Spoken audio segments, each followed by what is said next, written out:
لە درێژەی بەسەرکردنەوەکانی مامۆستا عەلی باپیر بۆ ناوچە جیاجیاکان و لە نزیکەوە بینینی کەسایەتی و ڕیشسپی و پیا و ماقوڵان و لە سەردانی دوو ڕۆژەی بۆ سنووری مەڵبەندی سۆران بە هاوڕێتی وەفدێکی سەرکردایەتی و بەرپرس و کارجێڕانی مەڵبەندی سۆران و سەرۆکی فراکسیۆنی کۆمەڵ لە پەرلەمانی کوردستان چەندین دیدار و سەردانی ئەنجامدا.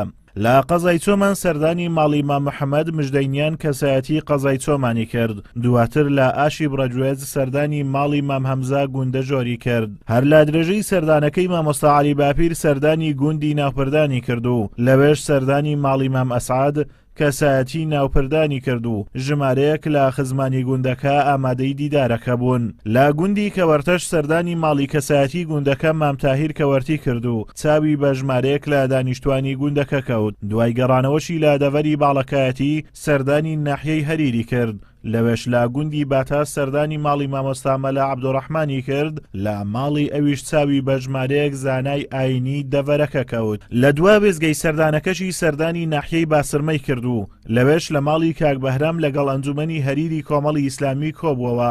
دواتر بە ئامادەبوونی مامۆستایانی ئاینی و ئەندامان ویلایەنگرانی کۆمەڵ لە ناوچەکە ئەمیری کۆمەڵی ئیسلامی وتەیەکی بۆ ئامادەبووان پێشکەش کرد و باسی لە ڕۆڵی زانایان و مامۆستایانی ئاینی لە کۆمەڵی کوردەواری کرد. ئەمیری کۆمەڵی ئیسلامی با پێویستی زانی مامۆستایان ڕۆڵی زیاتر لە چەسپاندنی پێکەوە ژیان و ئاشتی کۆمەڵایەتیدا ببینن. هەروەک جەختی لە دەستگرتن بە بنەمانە گۆڕەکانی ئاینی پیرۆزی ئیسلام کردەوە.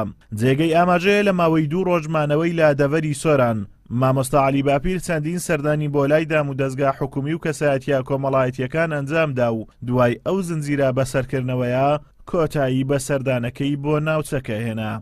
ئازادۆمەراوەی کەناڵی ئاسمانی پەیام ناحیەی باسرمام.